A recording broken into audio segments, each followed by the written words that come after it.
Hello and welcome everybody. This is Core IAS and I am your mentor, Mr.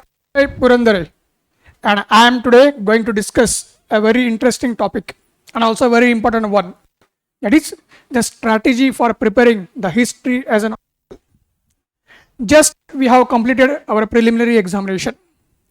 Now we are in the process of a much needed break, but immediately after a short break we are going to focus upon the main examination. And once we come into the mode of the main examination, एक बार हम main examination के frame में आएंगे, हमारा जब mindset and framework फिर से बनेगा मेंस के लिए, so definitely optional is going to play a major role as everybody knows. और हर किसी ने अपना अपना ऑप्शनल किया भी है और आगे भी आपको ऑप्शनल अगर चूज करना है, so definitely always the question is asked. हर साल बार बार सारे स्टूडेंट्स मुझे क्वेश्चंस पूछते रहते हैं कि सर अगर ऑप्शनल चूज करना है तो कैसे करना है, कौन सा करना है. So definitely there are so many optionals which are high scoring and which give excellent result every year. Today I am going to discuss about one of the most famous optional, like evergreen optional as it is known, that is history. So history basically as an optional, as we can see, is very popular among the aspirants. And why it is popular? Because not only it gives a good results because it is very high scoring, but at the same time it is very easy to understand, very lucid. समझने के लिए बहुत ही आसान optional है, ठीक है, बहुत ही simple और ल्यूसिड ऑप्शनल है. हाँ, यह एक बात होती है कि जब आप ऑप्शनल पढ़ते हो तो ऑब्वियसली जैसे हम आगे डिस्कस करेंगे, एक ऑप्शनल का अपना रहता है. There is one own framework as the optional is concern. Optional has its own requirements also, but the point is that all other options are also good compared to all other optionals. History is one of the optionals which easily integrates into general studies. As we can see, as I have mentioned here, history is nothing but an integration and extension of general studies paper 1 in a main examination, where we have the history and art and culture as a major topic, right, or a subject. So history in a GS and its importance in a GS. अभी अभी हमने prelims दिया है तो हमें पता ही है कि हिस्ट्री के कितने क्वेश्चंस आए थे. So total 21 questions were there as far as the history was concern. And obviously year after years, whether it is a prelims or a mains, in a general studies the history has played a major role and history will continue to play a major role. तो history option choose करने का सबसे बड़ा फायदा आपको इसमें मिलता है कि ये जो हिस्ट्री ऑप्शनल है, it is nothing but the extension of the general studies. जो जनरल स्टडीज में प्री और मेंस के लिए हम हिस्ट्री पढ़ते हैं, that is nothing but almost 60 to 70% optional only as far as the syllabus and the content is concerned. So remaining 30% what we study in history as optional, right? जो 30% या 40% हम optional में पढ़ेंगे या पढ़ते हैं when we take history as optional. So point is that there is nothing as such regarding the content enrichment, but about the approach. जो भी हम ऑप्शनल में पढ़ते हैं, कंटेंट में और कुछ एडिशन ज़्यादा होता नहीं है, बहुत थोड़ा सा एडिशन है. Yes, syllabus is same almost. ठीक है, in a optional basically the syllabus has been dissected properly. हमेशा एक कैंडिडेट्स के मन में एक ये रहता है, क्वेरी रहती है, डाउट रहता है, a kind of fear is also there कि सर हिस्ट्री तो इतना बड़ा और लंबा ऑप्शनल है, जीएस में पढ़ते पढ़ते ही इतना बहुत कुछ पढ़ना पड़ता है, तो ऑप्शनल में तो कितना पढ़ना पड़ता होगा. History is very fast. That is a common conception और rather I can say a misconception among the aspirants with regards to history as optional. Here we can see. So I will like to debunk some of the myths. History के बारे में some कुछ जो myths है वो मैं debunk करना चाहूँगा, उसके ऊपर से पर्दा हटाना चाहूँगा. वो पर्दा हटाना क्यों ज़रूरी है? क्योंकि हमें ये जानना ज़रूरी है कि हिस्ट्री जब हम बोलते हैं कि वो फैक्चुअल है और बहुत वास्ट, द पॉइंट ऐसा है कि नॉट ओनली हिस्ट्री, सारे सब्जेक्ट्स में कुछ ना कुछ फैक्ट्स तो रहता ही है. ठीक, varying amount of fact will always be present in all the subjects, especially when we are focusing upon the humanities subject. Okay, except geography and economics, which are to the greater extent conceptual. ठीक है, in other optional subjects you will find the facts. So facts ये चीज तो हमेशा रहेगी किसी भी optional में.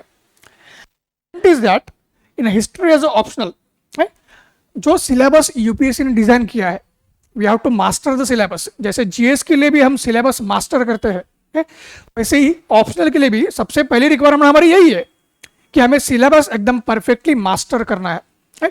हमारे माइंड में फिट होना चाहिए वो सिलेबस. हमें कभी भी पढ़ते वक्त सिलेबस पढ़ने की जरूरत नहीं पड़नी चाहिए. So if you see the syllabus you will get the idea. The syllabus has been design in such a comprehensive and a very dynamic manner as well as simple and lucid way, that the syllabus itself gives you the clues and the pathways that how the syllabus can be covered. History की ये beauty है, वो शायद ही किसी optional subject और उसके syllabus में आपको मिलेगी.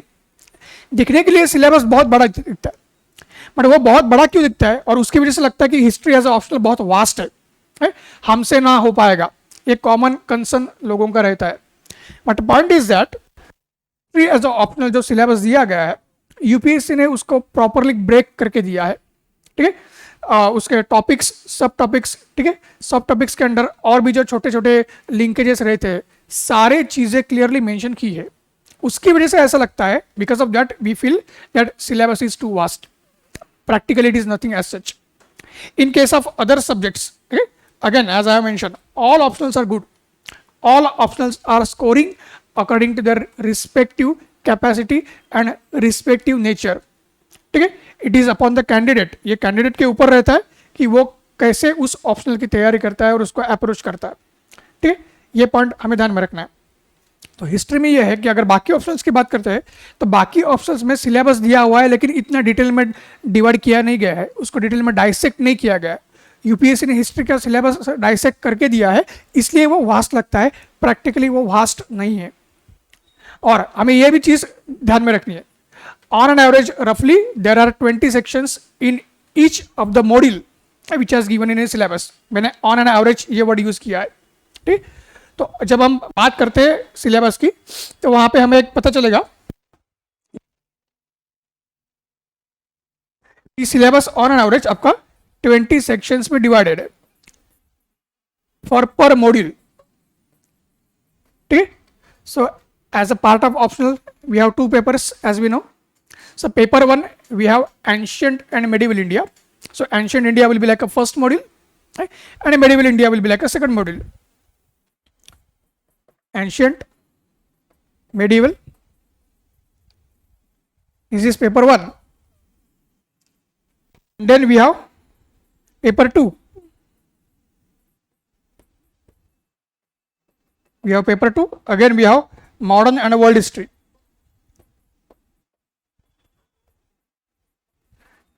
And for us the benefit is that, हमारे लिए फायदा क्या है, ये सारी चीजें हम जीएस में पढ़ते हैं. World history we don't have in prelims but in mains we have the world history. ये बात अलग है कि over the last few years UPSC hasn't been asking the questions much as far as the world history is concerned.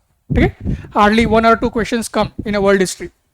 So whatever may be the case, but as we have seen in the prelims how unpredictable the UPSC is, तो again the world history questions can start coming up.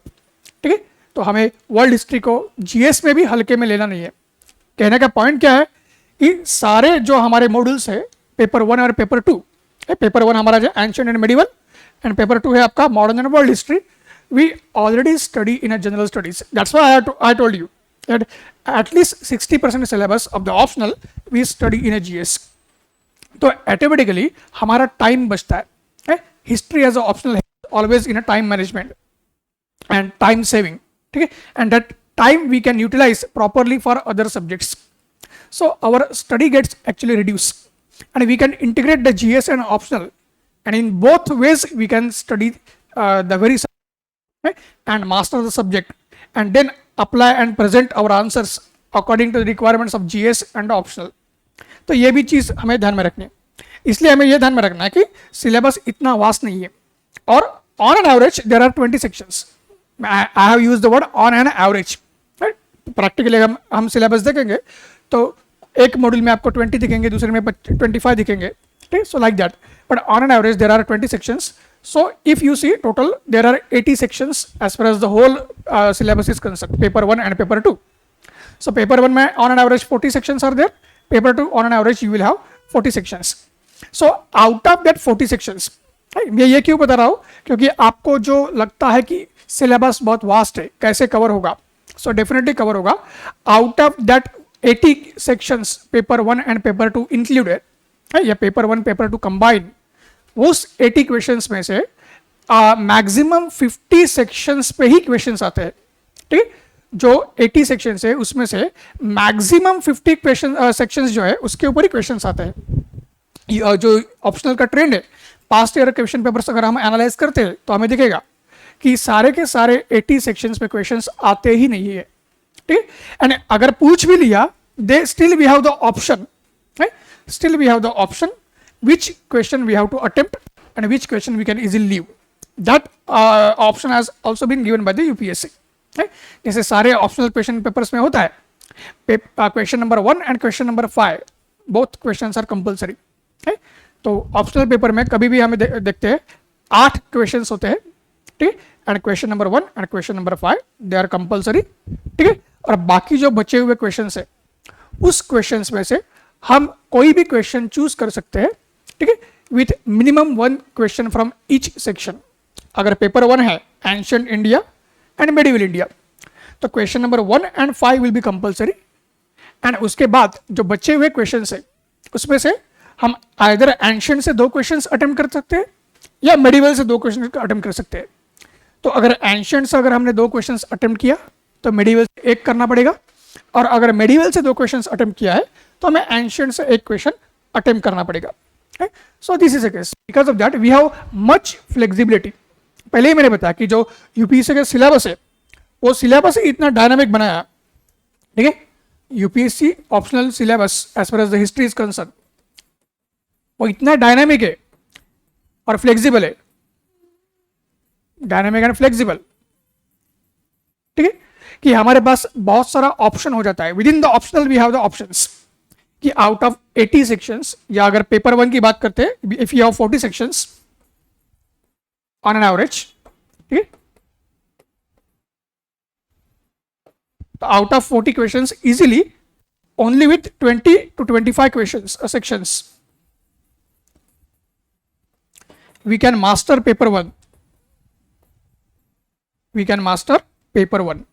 ठीक है, same is the case with paper 2.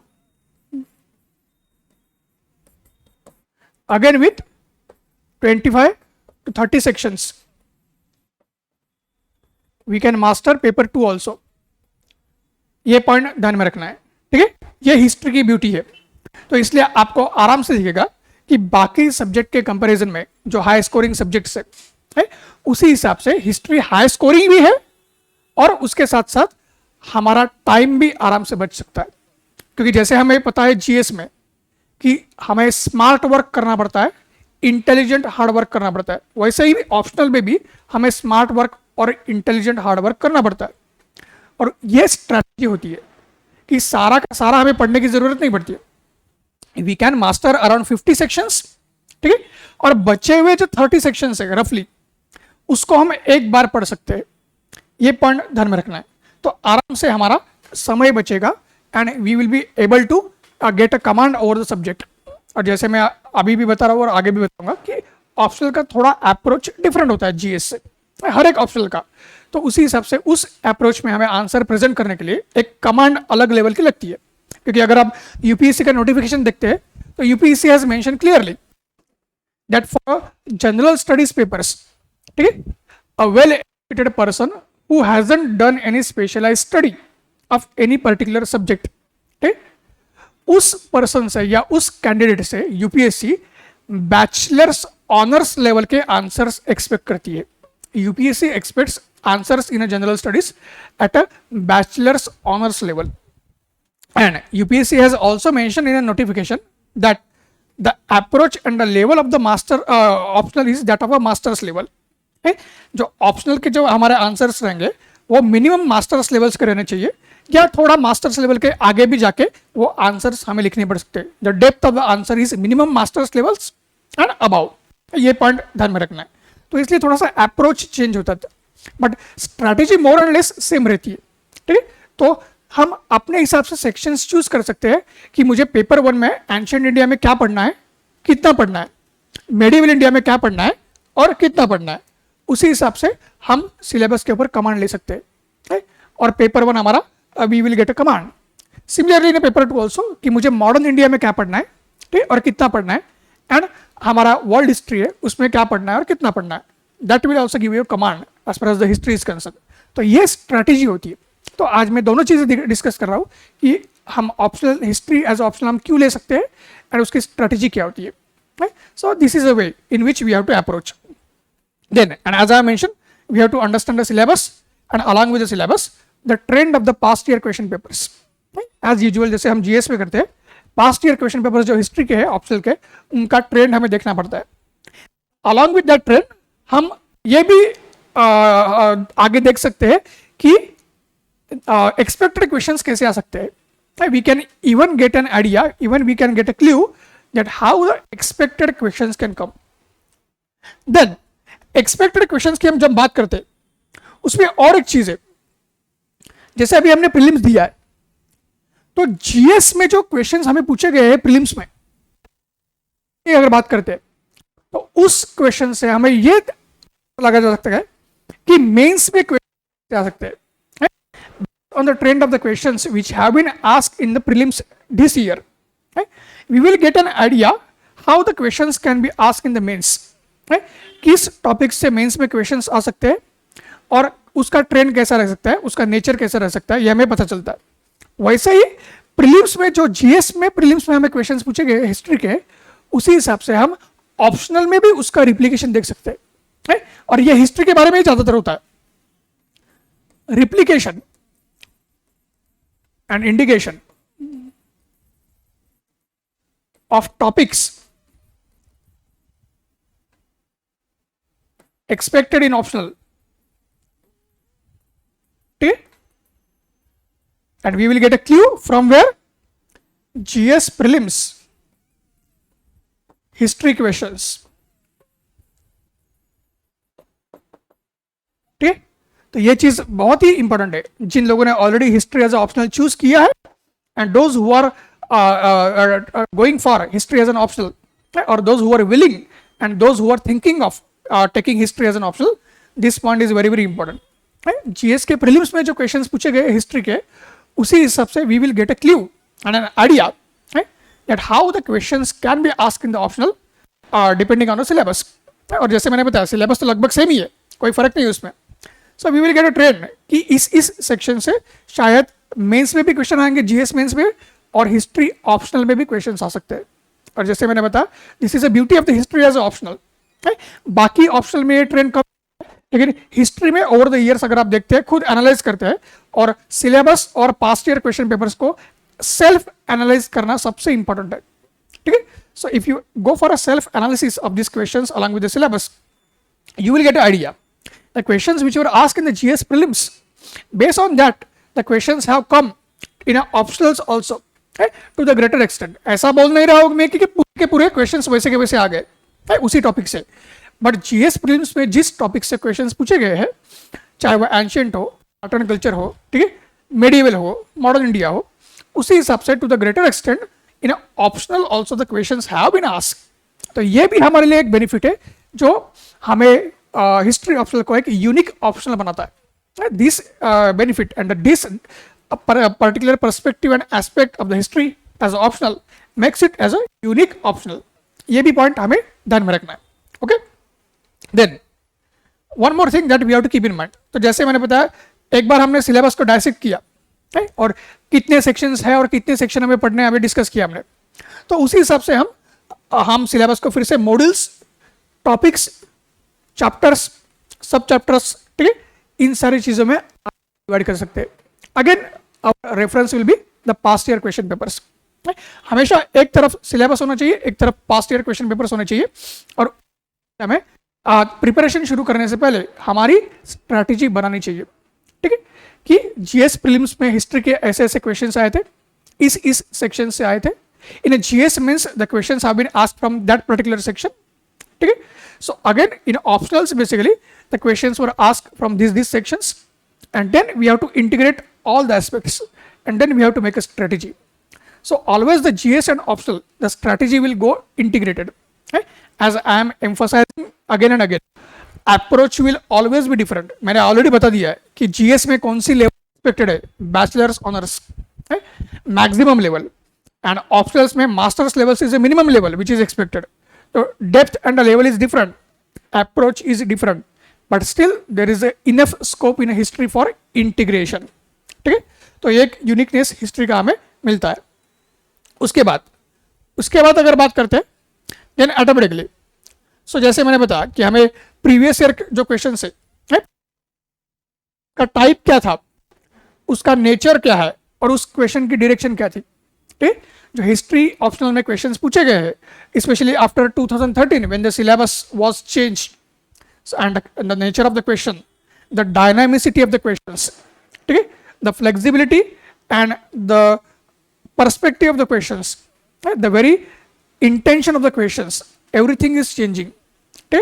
Questions have become more analytical, more conceptual, more interlinking, more dynamic, more multidimensional, yet they are very very easy to attempt. क्योंकि जैसे मैंने बताया history subject, the whole optional subject जो UPSC design है, it is very simple and lucid, very dynamic but simple and lucid. ये चीज ध्यान में रखिए. So because of that, question का टाइप क्या है, what is the nature of the question, question का डिमांड क्या है, एंड क्वेश्चन की डायरेक्शन क्या है, ये हमें ध्यान में रखना है. और अगर कोई पर्टिकुलर क्वेश्चन पूछा गया है तो वो क्यों पूछा गया है.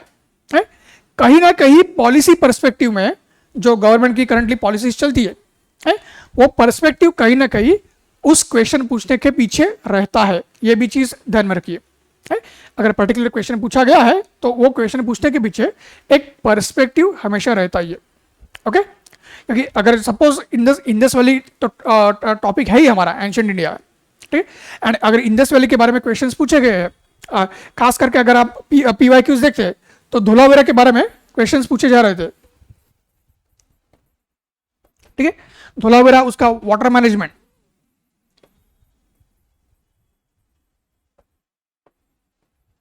रेन वाटर हार्वेस्टिंग,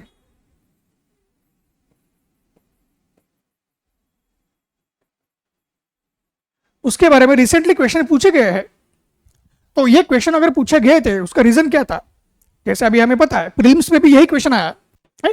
इस साल प्रीलिम्स में ये क्वेश्चन पूछा गया है, लेकिन ऑप्शनल में ये क्वेश्चन पहले ही पूछ चुके थे. 2-3 साल पहले ही ये क्वेश्चन पूछा गया था. बट क्वेश्चन क्यों पूछा जा रहा था और क्यों वो टॉपिक हाईलाइट था, क्यों वो हॉट टॉपिक जैसा था, because as we have seen Dholavira basically already was in a list of the UNESCO world heritage sites. इसी साल धोलावीरा को यूनेस्को वर्ल्ड हेरिटेज स्टेटस दिया गया है.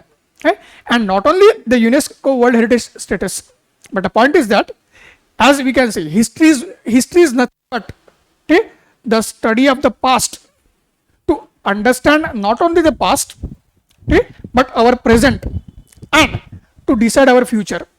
हिस्ट्री हम क्यों पढ़ते हैं, सिर्फ पास्ट को समझने के लिए नहीं, बट आज हमारा जो प्रेजेंट है उसको भी हम समझते हैं पास्ट के हिसाब से, और हम फ्यूचर को भी हम डिसाइड करते हैं.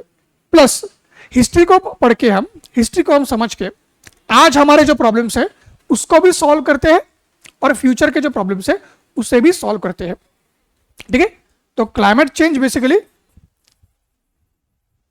as we study in Indus Valley, one of the major reasons for a decline of the IBC is a climate change. Okay? The major reasons for a decline of the IBC is a climate change. And today also we are facing climate change, global warming. Okay? We are witnessing the changes in rainfall patterns, monsoon shifts, okay? Changes in intensity of the rains. We are witnessing consistent floods. We are witnessing long-term droughts in a different parts of the country, that too on a consistent and regular basis. And here is a solution. Here is a solution, because we have to study the history, we have to understand the history to seek a solutions for the present and the future. So Dholavira, when the climate change was going on during the decline of the Indus Valley, जब Indus valley decline हो रहा था और उस समय जब climate change चल रहा था, तो Dholavira how it was able to survive, Dholavira, how it was able to survive, उसका लिविंग एग्जाम्पल हमें मिलता है. The archaeological evidences about Dholavira, its brilliant water management techniques, the earliest water management techniques of the world, earliest rainwater harvesting techniques of the world that have been found, the hydraulic engineering marvels have been found in Dholavira. और उसी की वजह से optional में भी question पूछा जा रहा है, ठीक, और इस बार जीएस में भी पूछा गया. तो जीएस में पूछने का कारण क्लाइमेट चेंज तो है ही, प्लस यूनेस्को वर्ल्ड हेरिटेज में धोलावीरा को लिस्टेड किया गया. तो ये सारा लिंकेज होता है. तो ऑप्शनल का जीएस से लिंकेज और जीएस का ऑप्शनल से लिंकेज ऐसे हम डिसाइड कर सकते हैं with the help of the examples how the questions have been asked. तो इसलिए ये जरूरी है कि क्वेश्चन का टाइप क्या है और नेचर क्या है, क्वेश्चन का डायरेक्शन क्या है ये जानना, क्वेश्चन की डिमांड क्या है ये जानना, और एग्जामिनर ने ये क्वेश्चन क्यों पूछा होगा ये समझना भी उतना ही जरूरी है. ठीक, ये समझना भी उतना ही जरूरी है. ऐसा नहीं है कि हम 100% एग्जामिनर का माइंड रीड कर पाएंगे या कर पाते हैं, but if we try to read the mind of the examiner, taking into account the policies of the government, क्योंकि जीएस में तो हम सारा पढ़ते ही है गवर्नमेंट की पॉलिसीज कैसे चल रही है, क्या क्या फोकस चल रहा है, उसी हिसाब से we will get a clue how the questions are being asked and how they can be asked. ये बहुत ही इंपॉर्टेंट एस्पेक्ट है regarding history and strategy for preparing history as optional. Okay, so I hope you are getting the things very clear and you must be taking the session in a very positive way. आपको मज़ा भी आ रहा होगा, interesting लग भी रहा होगा, informative, सब कुछ इसमें है आपको, and definitely this will help you to score a tremendously high marks in history. 340 marks also you can score in history. So एक बार आपकी स्ट्रेटेजी क्लियर हो गई तो आउट ऑफ 500 300 मार्क्स तो आराम से आपके आ ही जाएंगे. 300 marks are sure for you, and above 300 also you can easily go. Above 300 also you can easily go. But unfortunately candidates are not able to get a proper direction. Candidates are not able to get a proper mentorship as far as the history optional is concerned, and that is the reason that scores in history they are touching up to 300 but they are not crossing 300 higher level. But at a core IAS you will get a proper mentoring. I will always be there as your friend, philosopher and guide, as a mentor to help you in a history optional in all perspectives. Okay, one-to-one interaction I will always go for with each and every candidate, so that basically जो भी आपकी queries है, जो भी आपके difficulties है, ठीक, जो भी आपके पर्सनल स्ट्रेटेजी में इम्प्रूवमेंट्स चाहिए या कुछ और डायरेक्शन चाहिए आपको, तो वो सारा आपको मिल जाएगा कोर आईएएस में. तो ये चीज़ है, तो ये चीज़ हमेशा ध्यान में रखिए एंड उसी हिसाब से आप हिस्ट्री ऑप्शनल की स्ट्रैटेजी प्रिपेयर करना शुरू करिए. देन जैसे मैंने ऑलरेडी बता चुके हैं कि जनरल स्टडीज का ही एक्सटेंशन है, चाहे उसका आउटलुक हो, अप्रोच हो, एंड सिलेबस हो, द इंटीग्रेशन हो, सब कुछ हो, तो डेफिनेटली हमारा काम कम हो जाता है.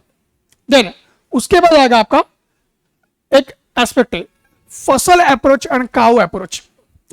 फसल अप्रोच एंड काउ अप्रोच, ये अप्रोच अगर मास्टर किया तो हिस्ट्री में आपको कोई नहीं रोक सकता है. फसल अप्रोच एंड काउ अप्रोच अगर आपने मास्टर किया तो हिस्ट्री में आपको कोई नहीं रोक सकता है. ठीक है, तो ये फसल और काउ अप्रोच है क्या? तो ये जो शुरुआत की जो चीजें थी मैंने आपको बताइए कि कैसे मीथ है, हिस्ट्री वास्ट है, ये भी एक मीथ है. हिस्ट्री आपका बहुत ही ज्यादा फैक्चुअल है, ये भी एक मीथ है.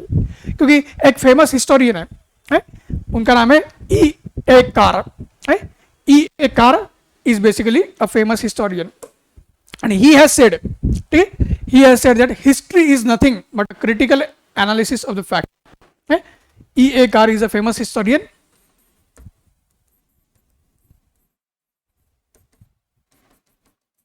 History is nothing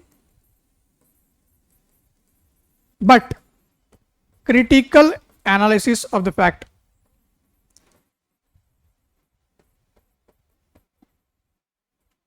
Okay? Because without fact, no subject can be complete.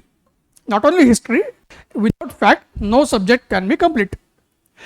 अगर आप बोलते हो कि कंसेप्चुअल होना चाहिए, क्रिटिकल होना चाहिए, एंड एनालिसिस फैक्ट के ऊपर ही आएगा ना. It will be based upon the fact. Very concept is build upon the facts. Okay, and on the basis of the very concepts you will go for analysis. So history is nothing but the critical analysis of the fact. तो ये चीज हमें ध्यान में रखनी है और उसकी वजह से हमें दिखेगा ये जो critical analysis of the fact है वो हम कैसे करते हैं, उसके लिए अप्रोच जो मैंने बताया, fossil approach and cow approach. ठीक, तो हमने सिलेबस की भी बात की है, सिलेबस की भी हमने बात की है और जैसे मैंने बताया कि सिलेबस का स्कोप क्या है, ठीक है, सिलेबस की डेप्थ क्या है, सिलेबस का इसेंस क्या है, ठीक है, उसका मतलब सिलेबस का हार्ट एंड सोल क्या है एंड सिलेबस का नेचर क्या है, ये सब जानना भी जरूरी होता है. तो उसके बारे में हम अलग अलग मॉड्यूल के हिसाब से बात करेंगे अगले वीडियोस में, इस वीडियो में नहीं. ठीक है, जैसे यहाँ पे मैं एंशिएंट इंडिया की बात कर रहा था, तो हम अलग अलग वीडियोस में इसकी बात करेंगे कि एंशिएंट इंडिया में सिलेबस अगर दिया है तो वो क्यों दिया है, what is its essence, what is its scope and what is the depth, what is the nature and so on. So differently we can talk about, but generally also we have to keep in mind these aspects कि अगर syllabus दिया हुआ है तो syllabus को एक तो master करना है, उसकी डेप्थ क्या है वो समझनी है, उसका नेचर क्या है समझना है, उसका स्कोप कितना है, दायरा कितना है वो भी समझना जरूरी है, और उसका इसेंस क्या है, यूपीएससी क्या चाहती है, यूपीएससी क्या चाहती है ये हमें समझना जरूरी है किसी भी एस्पेक्ट्स में. हिस्ट्री एज अ ऑप्शनल हो, हिस्ट्री एज अ जीएस हो, फिल्म्स हो, मेंस हो, not only history, any subject, UPSC क्या चाहती है ये हमें समझना जरूरी है. तो वो हमारे लिए जरूरी होता है. ठीक, और जैसे मैंने बताया सिलेबस समझने के बाद जो फसल एंड काउ अप्रोच की मैं बात कर रहा हूँ उसमें ये चीज ध्यान में रखें, multi dimensional and interdisciplinary approach is very very important. Multi dimensional and interdisciplinary approach is very very important इस हिस्ट्री. जैसे मैंने बताया हिस्ट्री फैक्चुअल है, लेकिन जो सिलेबस का स्कोप है, सिलेबस पूछने का तरीका है, सिलेबस पूछने का जो विजन एंड ऑब्जेक्टिव है वो है मल्टी डिसिप्लिनरी. ठीक है, so there is a linkage between the various modules of the history. Ancient India और मेडिवल इंडिया में लिंकेज है, medieval India and modern India में लिंकेज है, modern India and world history में लिंकेज है, world history and ancient India are also link. ठीक, तो आप पूछोगे यार वर्ल्ड हिस्ट्री और एंशिएंट इंडिया में क्या लिंक है, because again as we have seen history is a chronological understanding as far as the different events are concerned. So the things which happen in a modern India or which have happened in a modern India, okay, or things which have happened in a context of the modern world history. So even from the ancient India we can get the clues. Even from the ancient India we can get the, because as we see that history repeats itself. History repeats itself. So events of the modern India, events of the world history, they have some kind of replication in a past also. That is what we have to just pick up. वो जो threads है उसको हमें pickup करना पड़ता है और उसको लिंक करना पड़ता है. So multidimensional and interdisciplinary approach is very very important. Within ancient India also different topics and sub topics are link. ठीक है, same is the case with medieval India, modern India, world history and the whole syllabus. मतलब कहने का मतलब क्या है, history का सारा सिलेबस घूम फिर कहीं ना कहीं लिंक है. एक दूसरे से भी लिंक है, obviously it is link with the other subject and other events also. ये भी पॉइंट ध्यान रखना है. तो उसी हिसाब से हमारा अप्रोच होना चाहिए. प्लस दूसरा जो अप्रोच है चेंज कंटिन्यूटी है. One more approach is that change with a continuity. जैसे मैंने अभी एग्जांपल दिया था कि धोलावीरा का एग्जांपल दिया, तो उसमें हम क्या देखा, अगर यूपीएससी क्वेश्चन पूछ रही है, क्यों पूछ रही है, we are going through a climate change and we need climate resilient strategies. We need climate resilient strategies. So how we can learn from the past? Change with the continuity. Change with continuity.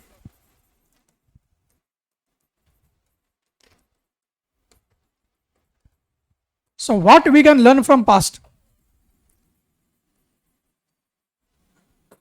Okay, what we can learn from past, ये जानना जरूरी है हमारे लिए. अगर Indus valley की बात करते हैं तो आज हम स्मार्ट सिटी का कंसेप्ट डिस्कस करते हैं. We talk about the smart city. ठीक, and smart city in a mission mode already it is being implemented.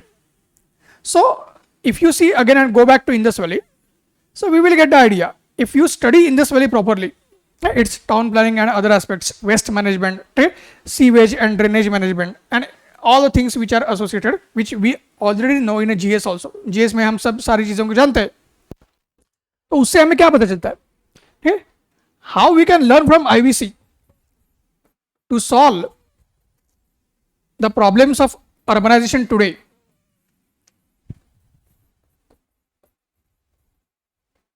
ठीक है, IVC को हम कैसे यूटिलाइज कर सकते हैं to solve the problems of the urbanization today. So once you understand IVC at the time of studying the history, and if you are from IIT background, if you are from IIM background, so obviously your technical and we can say professional management background, that knowledge plus the knowledge of the history both combine as an IAS officer, you can give an excellent solution. You can give a workable, implementable, all consensual, excellent solution as far as the solving the problems of urbanization today is concerned. ऐसा solution जो सबको acceptable होगा, उसके ऊपर सारे लोगों का आ सकता है, ऐसा एक सॉल्यूशन, प्रैक्टिकेबल जो सॉल्यूशन है, इम्प्लीमेंटेबल सॉल्यूशन है, वो सॉल्यूशन एज एन IAS आप दे सकते हो.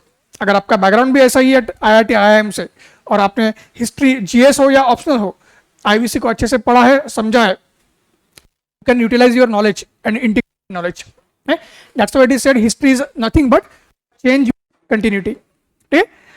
Over the 5,000 years after IVC, we are in a 21st century, we have changed a lot. Okay? We are in a fourth industrial revolution. Today is the world of artificial intelligence, technological revolution. Still, Indus Valley is still relevant in a 21st century to solve the problems of the urbanization which we are. और जैसे हमने बात की flooding, ठीक है, दिल्ली में भी floods कितना होता है आप देखते हैं, चाहे बीच में चेन्नई में फ्लड्स हुआ था, हर मेजर सिटी में देखते हैं, मुंबई में भी फ्लड हुआ था. So this problem urbanization we can easily solve with the help, we can say our past knowledge, that is called change with continuity. और इससे क्या होता है, history as an optional also prepares you for your personality test. Why? Because a problem solving approach, your personality is based, your personality is blessed with problem solving approach.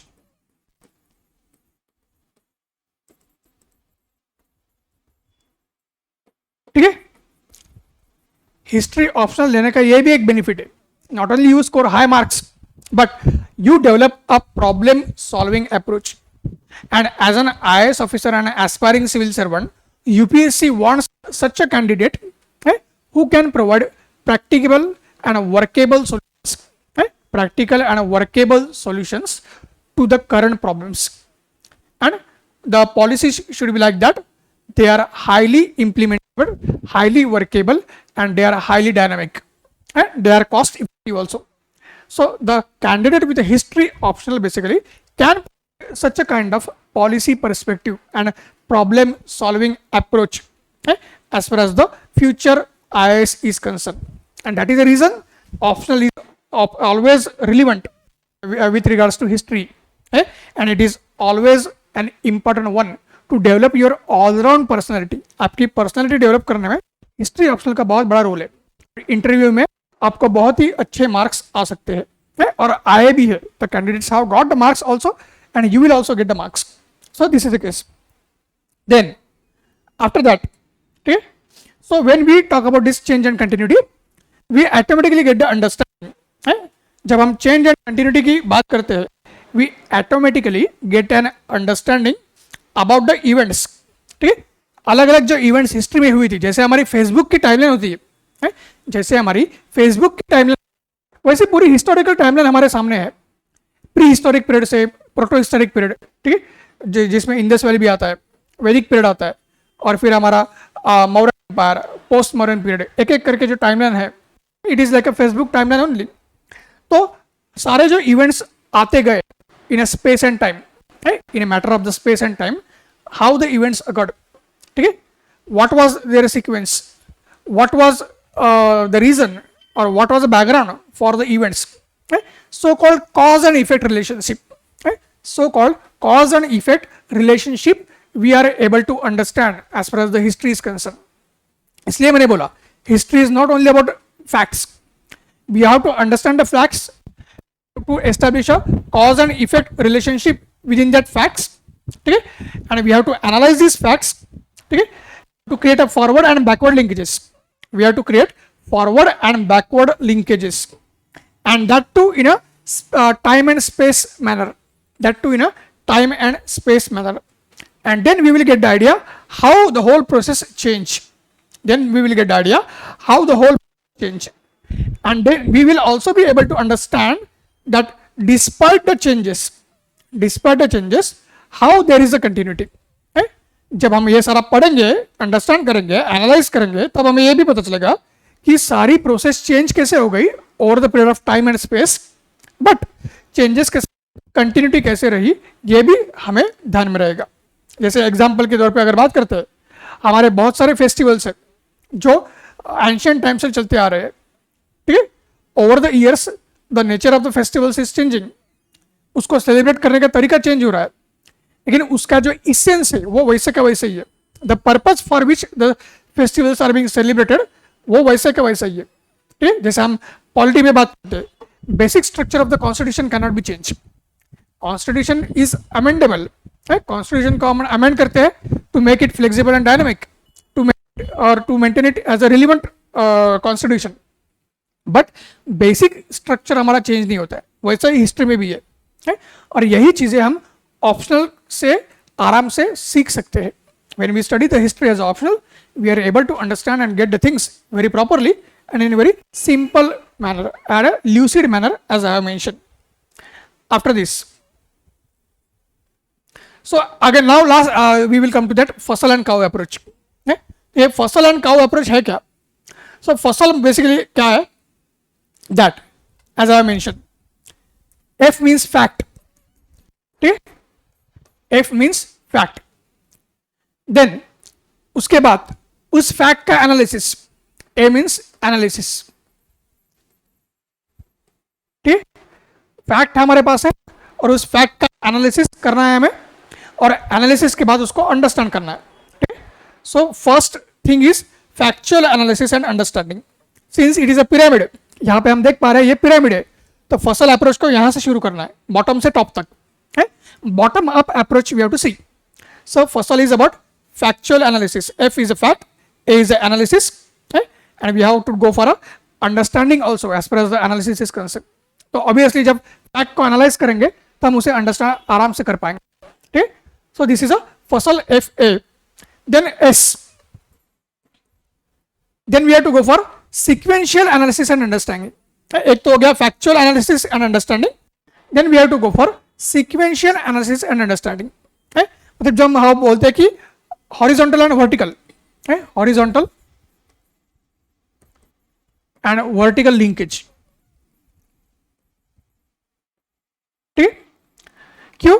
क्योंकि fact को analyse किया, fact को understand किया, but मैंने बताया history is not only about facts. History is not only about facts, so history is about the critical analysis of the facts also. ठीक है, and linking the different facts together to create the whole event, to create the whole chain and the process. तो ये fact का जो analysis है उसको हम sequentially link करेंगे. उस फैक्ट के एनालिसिस को हम सिक्वेंशियली लिंक करेंगे, और सिक्वेंशियली लिंक जब करते हैं तो दो इवेंट के सीक्वेंस का हम एनालाइज करते हैं. दो इवेंट्स जो है उसके सीक्वेंस को हम एनालाइज करते हैं. एग्जांपल देता हूं मैं, Indus valley society and Rigvedic society. ठीक है, आईवीसी एक इवेंट है, ऋग्वेदिक पीरियड और वैदिक पीरियड में से जब आर्यंस आए थे वो एक इवेंट है. लेकिन इंडस वैली की सोसाइटी और ऋग्वेदिक सोसाइटी इसमें बहुत सारी सिमिलरिटीज है.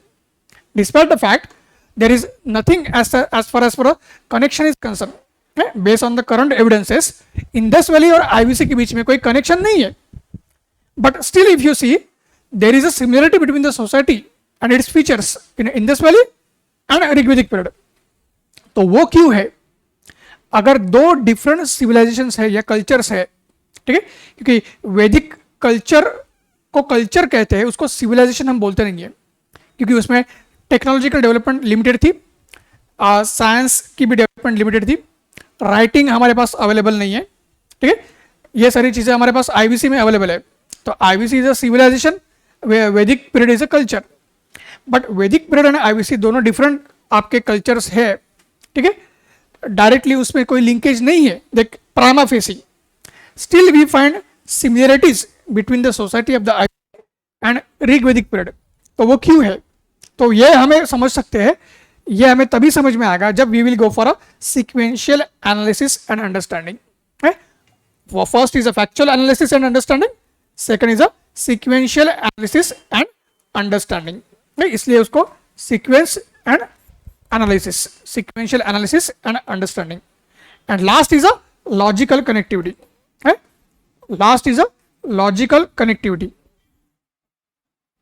तो अल्टीमेटली क्या करना है, जब हम फैक्चुअल एनालिसिस करते हैं और उसको अंडरस्टैंड करते हैं, फिर जब सीक्वेंशियल एनालिसिस करते हैं और उसको अंडरस्टैंड करते हैं, तो इन दोनों के बीच लॉजिकल कनेक्टिविटी मेंटेन करना या क्रिएट करना हमारे लिए जरूरी होता है।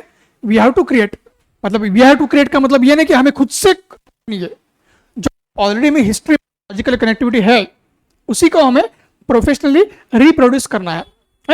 The logical connectivity which is already available in history, that logical connectivity we have to master and we have to establish that connectivity and accordingly we have to write the answers in examination। इसी चीजों को study करके exam में answer लिखने हैं, क्योंकि जितना syllabus को पढ़ना और अंडरस्टैंड करना इंपॉर्टेंट है, उससे कई ज्यादा इंपॉर्टेंट है आंसर राइटिंग है। जितना आंसर राइटिंग का रोल जीएस में होता है, उतना ही आंसर राइटिंग का रोल ऑप्शनल में भी होता है। अदरवाइज कंटेंट हमारे पास बहुत है लेकिन हम प्रॉपरली आंसर लिख नहीं पाए क्वेश्चन की डिमांड को समझ के या डायरेक्शन को समझ के, so we will not get a marks. तो हमें मार्क्स अगर मिलने हैं तो क्वेश्चन की डिमांड और उसकी डायरेक्शन को अंडरस्टैंड करना जरूरी है, और ये तभी होता है ये जब हम फसल अप्रोच को फॉलो करते हैं। So art of answer writing, the skills of developing the excellent answer, a very professional answer, that is possible in history as an optional through Fussell approach. I hope this thing is also very clear, and this is one of the most important aspects. Now the last aspect, Fussell के बाद है cow aspect or cow approach. Actually it is a CAU, ठीक है? So I have just pronounced it as a cow for a better understanding. So what is this cow approach? So यहाँ पे mention किया है मैंने, concept, analysis and utility. Cow approach is about the concept, analysis and utility. फसल में हमने क्या देखा, फसल में हमने फैक्ट और उसका सीक्वेंस, इन दोनों का एनालिसिस और उनका एक्टिविटी देखा है। फसल में हमने क्या देखा है, फैक्ट और उसका सीक्वेंस और उनकी जो एनालिसिस और उनकी जो लॉजिकल कनेक्टिविटी है वो देखिए। काउ अप्रोच में क्या है, along with the fact we have to go for concept, along with the fact we have to go for concepts. तो कंसेप्ट में क्या आएगा, फैक्ट्स। कंसेप्ट जब हम अंडरस्टैंड करेंगे, concept is a holistic thing, concept is a holistic thing. तो concept में we will understand the facts, we will take into account events, क्योंकि फैक्ट की वजह से इवेंट्स बनते हैं, और जब फैक्ट और इवेंट आते हैं तो उनका सीक्वेंस बनता है। सीक्वेंस का लॉजिक होता है, क्योंकि सीक्वेंस तभी बनता है जब लॉजिक होता है। So due to logic basically there is a sequence of the fact and the event. और ये जो सीक्वेंस जब बनता है, so we get the idea about the background, we get the idea about the background, and not only background but interrelation and correlation. एक event और एक fact, उसका इंटर रिलेशन क्या है, उसका को रिलेशन क्या है, दो फैक्ट के बीच में इंटर रिलेशन क्या है, दो फैक्ट के बीच में को रिलेशन क्या है, या दो इवेंट्स के बीच में को रिलेशन क्या है, इंटर रिलेशन क्या है, ये भी हम समझते हैं। That is the first aspect as far as the conceptual understanding is concerned. And second thing that we have to understand is that who, what, why, when, where, how. Who, what, why, when, where, how and how much. ये चीजें भी है, क्योंकि history में जो facts है, history में जो इवेंट्स है, उनका हम तभी अंडरस्टैंड कर सकते हैं, उनका लॉजिकल सीक्वेंस हम तभी लगा सकते हैं, हम कंसेप्ट तभी समझ सकते हैं जब हमें पता होता है कि इवेंट अगर हुई है या फैक्ट अगर हुई है, तो कौन है, क्या है, कहां हुआ है, कैसे हुआ है, क्यों हुआ है, ठीक है, देन कितने लेवल पे हुआ है, कितने डिग्री पे हुआ है, उसकी इंटेंसिटी क्या है, at what intensity, at what level the things have happen, ये सारा चीज समझना जरूरी है। So who, what, why, when, where, how and how much, that is also necessary to understand and to develop whole concept. ये सारा चीज जब हम करेंगे, ठीक है, तब हमारा कंसेप्ट अच्छे से डेवलप हो जाएगा। और देखने के लिए ये वर्ड्स बड़े बड़े लग रहे होंगे या टेक्निकल लग रहे होंगे, लेकिन थ्रू द प्रोसेस, इसलिए मैंने बताया सिलेबस इतना ल्यूसिड और सिंपल है, आपको पता भी नहीं चलेगा कि ये सारा चीज आपने समझ लिया है, ये सारा चीज अपने आप समझ लिया है, ये सारे स्किल्स अपने आप डेवलप किए हैं, ये आपको पता भी नहीं चलेगा। इतना सिंपल और ल्यूसिड सिलेबस है अपने आप। It is a self learning process, ठीक है, इट इज अ सेल्फ, जैसे हम खुद ही बाइक या कार चलाना सीखते हैं, वैसी प्रोसेस है वो, अपने आप सीख जाएंगे आप, तो बिल्कुल ही टेंशन लेने की जरूरत नहीं है। देन कंसेप्ट के बाद एनालिसिस की जब बात होती है, तो यहां पे जैसे मैंने बताया एनालिसिस किस चीज का होता है, बैकग्राउंड, कॉजेस, ठीक है, अगर कोई इवेंट हुई तो इवेंट का बैकग्राउंड क्या था, उसका कॉज क्या था, उसका इफेक्ट क्या था, ठीक है, उसका इमीडिएट इफेक्ट क्या हुआ, उसका लॉन्ग टर्म कॉन्सिक्वेंस क्या हुए। इफेक्ट और कॉन्सिक्वेंस में फर्क क्या है, इफेक्ट इमीडिएट होता है, कॉन्सिक्वेंस लॉन्ग टर्म होता है, ठीक है। उस इवेंट का सिग्निफिकेंस क्या है, बैटल ऑफ प्लासी है 1757, तो बैटल ऑफ प्लासी हुआ, लेकिन उसका सिग्निफिकेंस क्या था, यह हमें जानना जरूरी होता है। एट अ बेसिक लेवल हमें पता है कि प्लासी के बाद, ठीक है, मुगल एम्पायर डिक्लाइन हो गया, या मुगल एम्पायर की जो पावर थी वो खत्म हो गई, and British basically became the so called king makers and later they became masters of Bengal, और बंगाल के बाद पूरे इंडिया के वो मास्टर्स बन गए और ब्रिटिश एम्पायर आज आ गया। एट अ बेसिक लेवल ये चीज हमें पता है, तो यही चीज जरूरी है। सिग्निफिकेंस क्या है, इंपैक्ट क्या है, इम्पैक्ट क्या हुआ अल्टीमेटली, कॉन्सिक्वेंसेस, इंपैक्ट, ये चीजें रिलेटेड है, ठीक है। देन उसकी लीगेसी क्या है, कि इंडस वैली की लीगेसी क्या है। इंडस वैली एक सिविलाइजेशन था जिसके बारे में हम पढ़ते हैं, तो उसकी लीगेसी क्या है, आज इंडस वैली के क्या ट्रेसेस हमारे पास है, आज इंडस वैली के क्या एविडेंसेस हमारे पास है, आज जैसे हमने देखा इंडस वैली से आज भी हम क्या सीख सकते हैं, उसकी लीगेसी क्या है, उन लोगों ने हमारे लिए क्या छोड़ा है, they were our ancestors, they were our forefathers, उनका खून हमारे खून में कहीं ना कहीं मिलेगा आपको, we are carrying their DNA, तो उनकी लीगेसी क्या है। तो इंडस वैली के लोग अगर हम बात करते हैं, they were very peaceful people, और आज भी हमें पता है in 21st century also, despite having nuclear weapons, India is the most peaceful country of the world, India is the most responsible power of the world. तो ये legacy Indus valley के लोगों ने हमारे पास छोड़ी है, और उसी लीगेसी को हम आज भी कैरी करते हैं, उसी लीगेसी को आज भी हम कैरी करते हैं, और उससे क्या होता है हमें पता चलता है linkage between the past and present, इस लीगेसी से क्या होता है, पास्ट और प्रेजेंट का लिंक क्या है, उसका कनेक्शन क्या है, यह भी तय होता है।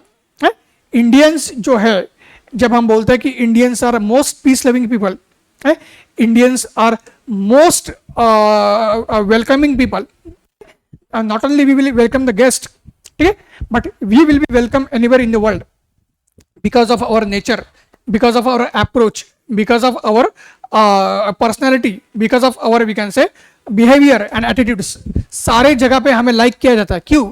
क्योंकि इंडिया की लीगेसी इंडस वैली से आती है, ये रीजन है। तो that also we understand as a part of cow approach. And last, जैसे हमने अभी भी देखा है शुरुआत में, यूटिलिटी क्या है, हिस्ट्री हम क्यों पढ़ते हैं, बस for the sake of knowledge?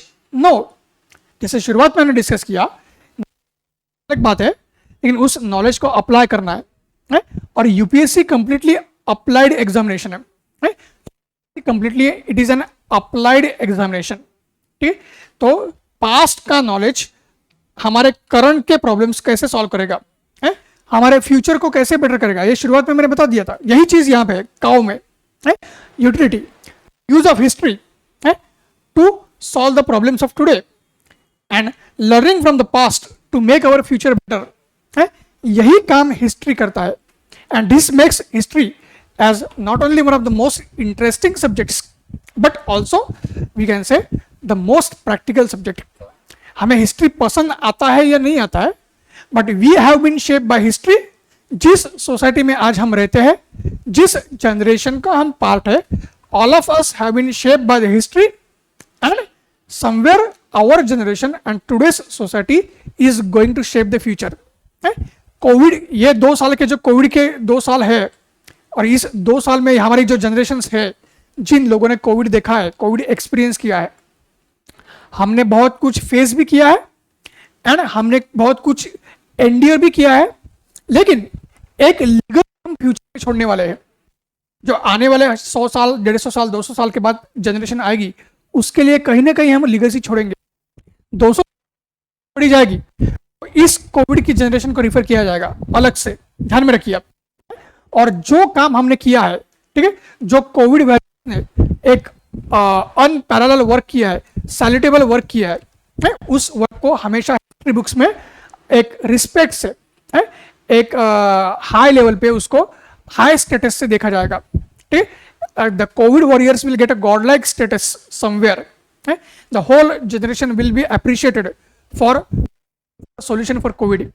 Covid का वैक्सीन हमने बना दिया है. Despite having the second highest population in the world, okay, we have been able to manage the COVID in an excellent way. Okay? बाकी कंट्रीज, यूएस जैसी country manage नहीं कर पा रहा था ठीक से, लेकिन हमने मैनेज करके दिखाया है. तो ये कहीं ना कहीं लीगेसी है जो आगे जाएगी, और वो 150-200 साल बाद की जो जनरेशन है वो हमसे सीखने वाली है. तो दिस इज अ केस. और आज के कोविड सिचुएशन को हमने कैसे हैंडल किया है, तो उस समय अगर उनको कुछ प्रॉब्लम आ गई, भगवान करे ऐसा कुछ ना हो, और उस समय उनको कुछ प्रॉब्लम्स आ गई, तो they will seek a solutions in today. आज की हमारे जनरेशन और आज की सोसाइटी में वो सॉल्यूशंस ढूंढेंगे. ठीक, 2020-2021 में क्या हुआ था, उसमें सॉल्यूशंस वो ढूंढेंगे, और उसी हिसाब से they will go for implementing the solutions for their own problems. तो ये हिस्ट्री है, और यही हिस्ट्री की यूटिलिटी है, और यही हिस्ट्री की लीगेसी भी है. ठीक, तो I hope so all the things are now very very clear to all of you. I am also sure that all of you have enjoyed the session. Okay, so whole strategy for history as an optional is very clear to you. One more thing, okay? One more thing that we can see as a part of history strategy is that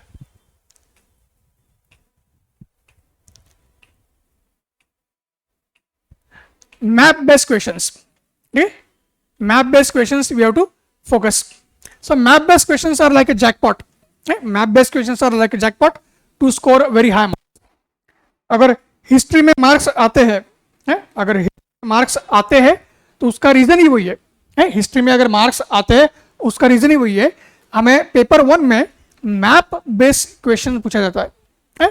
we are asked a map based question as far as the paper 1 is concern, and it is very highly scoring section as far as the history concern. It's a very very high scoring section as far as history is concerned.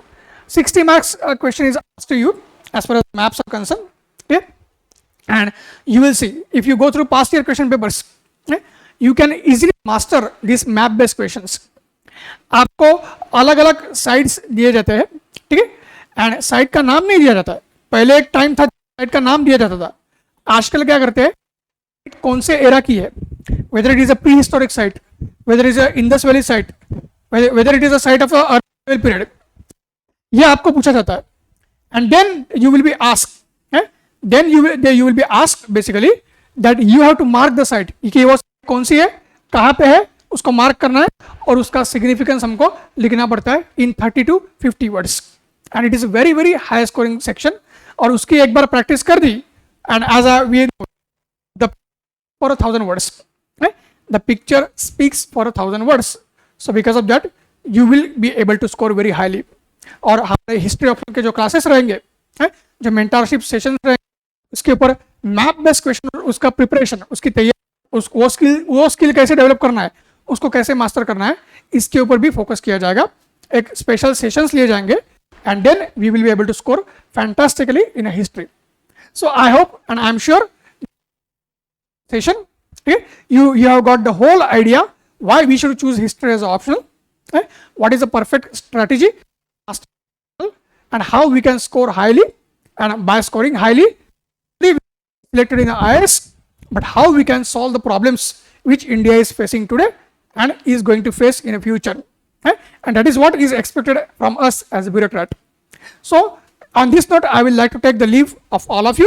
Thank you very much, but do keep watching the sessions. So many sessions will be coming up regarding the optional as well as the other sections also as far as the GS is concerned.